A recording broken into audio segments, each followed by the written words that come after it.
Hello there. In my day job, I create control software for active suspension systems. And with this channel, I aim to demystify racetrack setup, whether that's for sim racing or any other form of motorsport.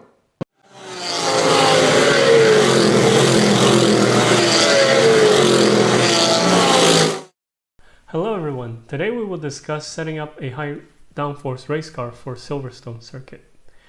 But first, let me tell you a funny story. So back in 2002, I was just getting into sim racing, and there was the Electronic Arts F1 2002. So at the time I was a total beginner, and I entered a league, or I guess I formed the league with a few online friends. And we were racing with, we were racing at the different circuits following the F1 calendar at the time. And there was a big controversy afterwards. So we had the race in Silverstone, our online race, and there was a big controversy afterwards. To be honest, I don't remember what my result was in the race, as it's been so long. As it was so long ago. But what I do remember very clearly was an approach I took to Stowe, which was not appreciated by anyone else. So first, let me switch to the track map as it was. Yeah.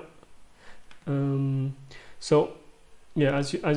know, Silverstone has kind of evolved over the years, and the layout that is used today in Formula 1 is not the same as it was, say, 10 years ago. So what I was doing was cheating, really. I can call it that. But at the time, I was not very good with setting up cars in racing sims. And in order to gain an unfair advantage, and because Stowe is quite a difficult corner, what I wanted to do was to take Stowe flat. You will see in real Formula 1 they also have to brake a little bit for Stowe. But in order to take Stowe flat and therefore reduce my lap times, And because in F1 2002 the grass was not that slippery, what I did was I swung out wide on the hangar straight, far out to the left, so quite a few meters left of where the track was, and then then I could take a much wider arc into Stowe. So that caused a big controversy after the race when everyone, obviously, or at least a few people, accused me of cheating. And even though it was a very minor league between friends, we then had to expand the rules to say that it's not just cutting the track, which is not allowed, because technically I wasn't cutting the track, I was just going off track. Because I didn't make it short, I made it longer, but just made the entry a lot faster. So then we updated the rules to say, well, you cannot just cut the track, you can also not, take an extra wide entry. So that was quite a funny episode, I remember from the time. But anyway, back to setting up for Silverstone. So Silverstone is all about the fast corners, and although the track has changed recently, in recent years, in 2010, where they took out the old section between Abbey and Brooklands. But what they replaced it with, I would say, has not changed the character of the track too much, because although the new this new corner may be called the loop, so this quite tight left-hander, although that has now become the slowest corner on the track instead of club, the left-hander at club. The two fast corners they added in there kind of compensates, and so you still have a huge amount of fast corners and only a few slow corners. So regarding the setup for Silverstone, I would say it's actually relatively straightforward.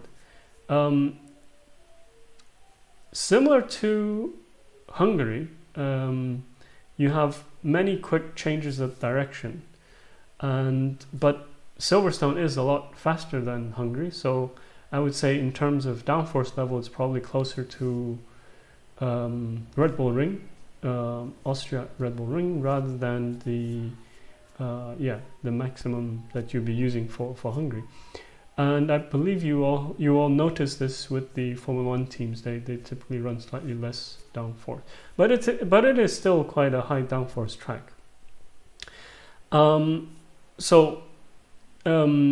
But what you'll notice, unlike Hungary, the straights are a little bit longer, so drag is important. And so because of that, and because of the relatively low number of very slow corners,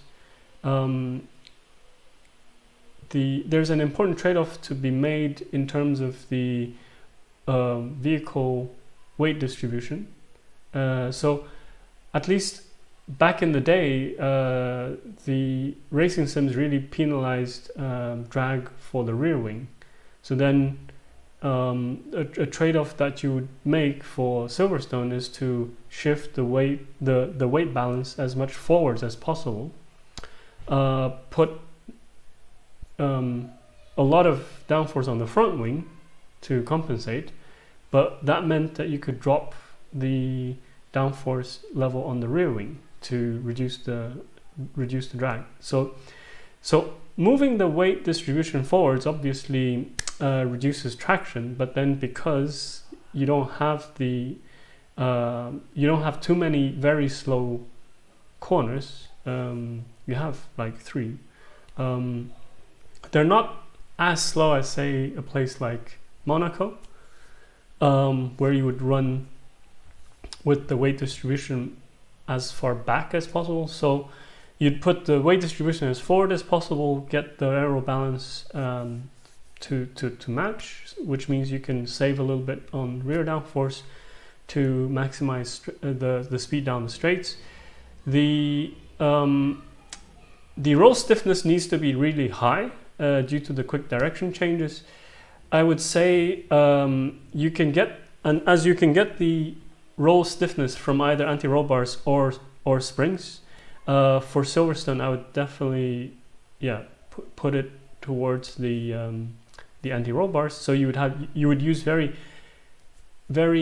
stiff anti-roll bars and probably relatively soft springs to still have some traction, but then you would need probably some packers to keep the plank from dragging down the straights.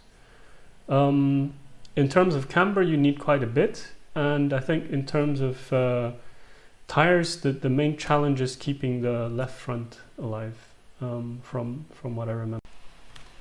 So to summarize, weight distribution should be as forwards as possible in order to reduce the amount of wing needed at the back, although it's quite a high downforce track. Roll stiffness and camber should be quite high, and watch your tire temperatures to figure out the correct tire pressure and camber. And if you're interested in more detailed and systematic approach to analyzing car setup for all kinds of different racetracks and solving specific handling problems, then a video course that I made is on racetracksetup.com. See you next time and enjoy the race.